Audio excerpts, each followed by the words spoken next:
Simon's Log, Episode 2. Still lost in these caves. No idea where to go.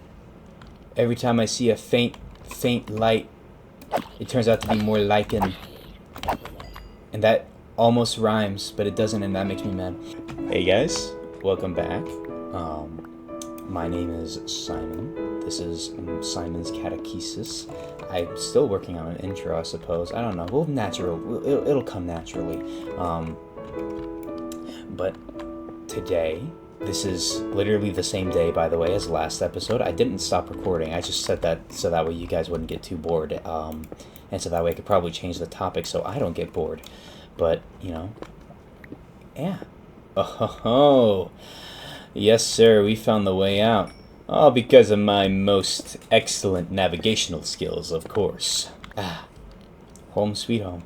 All right, today I wanted to talk about, hopefully this will be a shorter episode than last time. I wanted to talk about the Gospels, specifically the four Gospels, not the idea of like the Gospel in itself, but the four Gospels, Matthew, Mark, Luke, and John, and why I think that they're so cool. Now, if you don't know, I took a class on the New Testament, and it was more specifically like a literature of the New Testament, right? And it looked at the Gospels, it looked at Revelation, which we might talk about in a future video because Revelation is really cool, and it talked about the epistles, which maybe we'll talk about, maybe not. The epistles can be a little bit of, I know it can be a little bit of a drag, it kind of was for me, but that's something of a controversial statement right there. Hopefully you're not, aggrieved by that. But yeah, the four Gospels, Matthew, Mark, Luke, and John. To somebody reading the first time, you'll notice that, hey, this Matthew Gospel kind of goes a little bit hard, right? Typically that's the one you're going to start with. It's in the front. You got to get through a bit of genealogy, but everybody skips it, and, hey, I get it's important. I just don't know why. Well, I mean, I do know why. It's because it gives a genealogy of connecting it all back to every single major important figure in like the Old Testament. But to somebody like starting out, it's just a bunch of names, and you're like, I don't know who this Rehoboam fella is, or I don't even know if he's in there because it's just a word salad. But after the genealogy, you get to the nativity, you get to the baptism, all this and that, and it's just, oh wow, this is really cool. It's your first introduction into the story of Jesus and his earthly ministry, and it's super cool. And then you get to Mark, and Mark is just kind of the same sort of thing, only there's, some small differences, small additions here, and small, not small, a lot of lost information, not lost information, but a lot of skipped over, looked over, I don't know the proper word for it, but you know what I'm talking about. Stuff left out, stuff not included. And you think, okay, yeah, that's fair, Matthew was kind of, a little long, so it makes a sense that there's going to be different versions, or not versions, there's going to be some stuff cut out. Someone's going to make a shorter, condensed thing, right? And then you get to Luke. And Luke is where you start to see a lot of differences, and not just like small little differences, like using one word here and using another word here. We're talking like big differences, like having a sermon on a mount versus having a sermon on a plain, right? That's that might be a small, to some that might be a small thing, to some that might be a big thing. To me, it is a bit of a big thing, right? The actual setting of the most famous sermon in the entire Bible, really, kind of important, right? And then you get to for me, this was I noted this right around the part of where Jesus said he talked about blasphemy against the Holy Spirit and how that was considered the only unforgivable sin, right? And for me, I went, wait, hold on a second. This is not where it's supposed to be.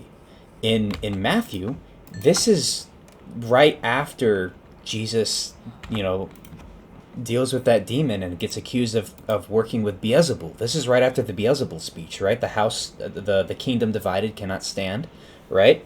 And that both of those were before the transfiguration. And then after the transfiguration came the rebuking of the Pharisees.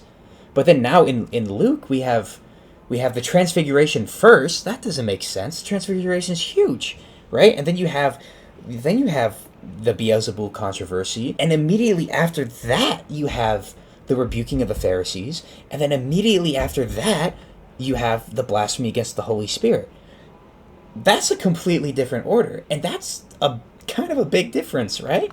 Whether or not you have the knowledge of Christ is the confirmed Messiah going into the Beelzebul controversy or not, or the rebuking of the Pharisees or not. Well, actually, the rebuking of the Pharisees comes after the transfiguration of both, but still, regardless, right?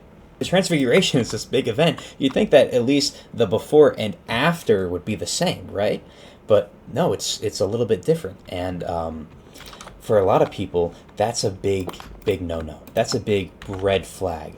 And for me, that's kind of what it was in the start of it. I was like, dude, are you kidding me? Like, you guys, you're telling me that I'm supposed to be like, oh, these are both historical events. They can't get each other straight, right? And turns out I was just being a little bit silly. Well, what do you mean I was being silly? What are you talking about? I think that's kind of a big problem. Well, you'd think so, but, kind of as it turns out, if we want to be historical, we shouldn't be looking at Matthew and Mark. Because Matthew and Mark, while they do give accounts of real events, right, they're telling a story rather than trying to give one historical narrative, right? Their narratives are important, and they're telling a story. They're not telling a specific chronological account, right? And this is something that I had somebody sort of, I guess, explain to me. But what I heard and how I see it is that back in the olden days of the first century, when you told a story, you told it in terms of what parts sort of felt better next to each other, right? And if the chronological order of them didn't matter, then it didn't matter, right? So, for example, today I picked up my package and read through the Divine Office of the Blessed Virgin Mary. I went to work, and it was, it was a pretty good day. And then I got home and I showered, and now I'm making these videos, right? Well, that wasn't in order, because what tipped you off at first is that I came home, right? I came home from work. That was probably the first, or me going to work was probably the first thing. Me coming to work was the second. Picking up the Divine Office, or the little office. Did I say divine in the first half? Probably. Little office. That came third, and then I went and took a shower, right? And made this video. But what was more important for my day, right? What was the most important thing for me to tell you about my day? It wasn't that I went to work, because that's a mundane thing. That's an everyday thing. The most defining point of my day that I want to come across first is that I got the little office of the Blessed Virgin Mary today, and that was really cool, right?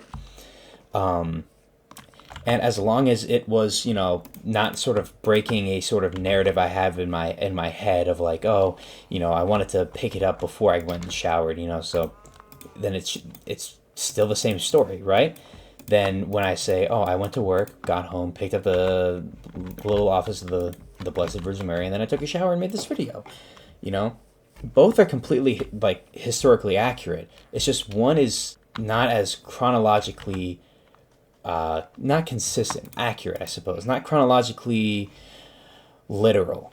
And so the consensus is that Luke is probably the more historical of the accounts, because Luke's gospel tends to line up more with Josephus, especially when it comes to Acts. Luke and Acts, both written by Luke, are very, very historically centered in terms of how they present themselves. Matthew is a lot more focused on law and tradition than it is on, hey, he said this and did that and went to here and over here did this and this happened and this and that, right? That's more of a Luke thing, So to me, it's completely fine that you have, now it is. It's fine that these gospels might not have the same order of events, because those order of events don't really need to be in the same order, right? It might make making a little chart of a little road map, if you will, of like the New Testament a little bit tricky. But, that's that's not really what you're meant to do with the gospel, is it? Right? And that's just the synoptics. But then and there are other reasons why they're different as well, beyond just chronologically. One's trying to be more historical, one's not trying to be. It's also the audience, right? So, for example, I brought up the Sermon on the Mount and the Sermon on the Plain, right? In Matthew, it's on a mount. In Luke, it's on a plain, right? There are a lot of differences as well beyond just that. Matthew gives the beatitudes. Luke gives the beatitudes, but they sound a lot more earthly and a lot more material, right? So Matthew will say, "Blessed are the poor in spirit," whereas Luke will say, "Blessed are the poor," right? And that's it. And then hey, little bud, you comfy? And then in Luke, not only do you have the beatitudes, but you also have, I forget their name, but they're basically like the opposite, like 2 seconds. I literally have like 20 Bibles right in front of me. Let me just pull this up. Let me stop yapping. Let me get the source material out here. Okay, the woes. So he says, and this is RSV 2CE, "But woe to you who are rich, for you have received your consolation. Woe to you who are full now, for you shall hunger. Woe to you that laugh now, for you shall mourn and weep. Woe to you when all men speak well of you, for their fathers did to the false prophets." Right? That's not in Matthew. That's completely a Luke thing, And so you might wonder, what's going on here, why is all this going on? And the reason is because Matthew and Luke were writing to two completely different audiences. Matthew's gospel was written by a Jew for Jews who knew the Old Testament, who already knew God, right? They already understood the concept of the Abrahamic God, of the divine sort of essence of what it means to be good and bad, and what's going to happen to the bad guys when they're going to get their comeuppance, right? That's a big thing. Whereas Luke is written by a Gentile who's writing for Gentiles. And so he spends a lot less time on more theologically rooted ideas, a lot more old spiritual ideas, because the Gentiles don't really understand this whole spiritual stuff. They don't understand what poor in spirit would even mean, right? They would hear poor in spirit and they would think, what does that mean? Like, I just don't, I have like half a spirit, I have like a quarter of a spirit, like, can you have more spirit or less spirit? I don't really understand. So he just says, well, just blessed are the poor, right? And not only that, but he has to specify, and these rich, greedy, laughy people, they're going to get their comeuppance too, right? Because the Gentiles don't have the Old Testament.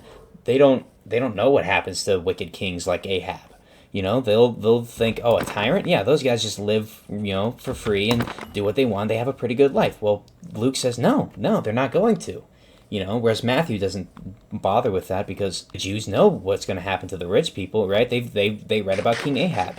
And so you have these two distinct messages to two distinct audiences, and yet they both say the same thing, that how it is now is not how it will be when everything is fulfilled, right?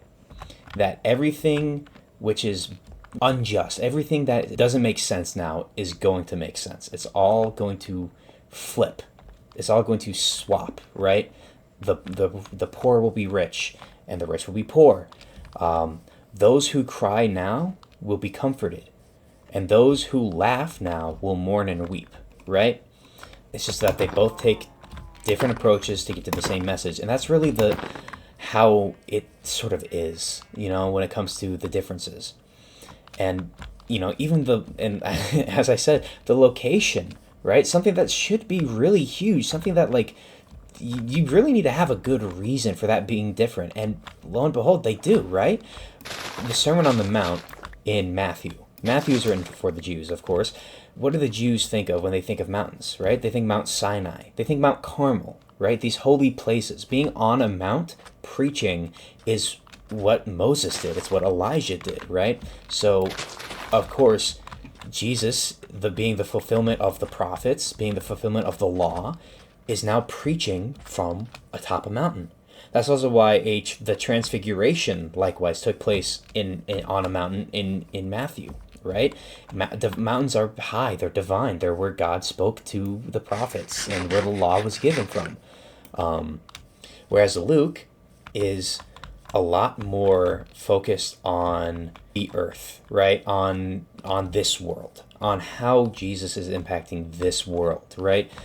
And so he's putting Jesus down, condescending to the same level as his audience, the men, right? On a plain, right? Hey, would you look at that?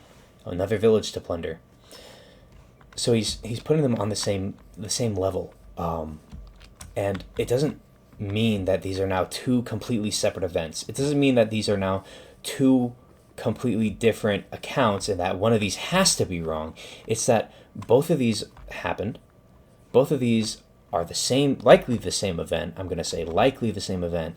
But both of these are stories and they're narratives of this event. And, whether it happened on a mountain or on a plain, whether it literally happened on a mountain or a plain, doesn't impact anything. It doesn't make a shred of difference, right? As far as it matters, it could have happened in a swamp, it could have happened in a valley, but what matters is that Luke wanted to tell the story from a plain and Matthew wanted to tell the story from a mountaintop, and they both had very good reasons for doing so.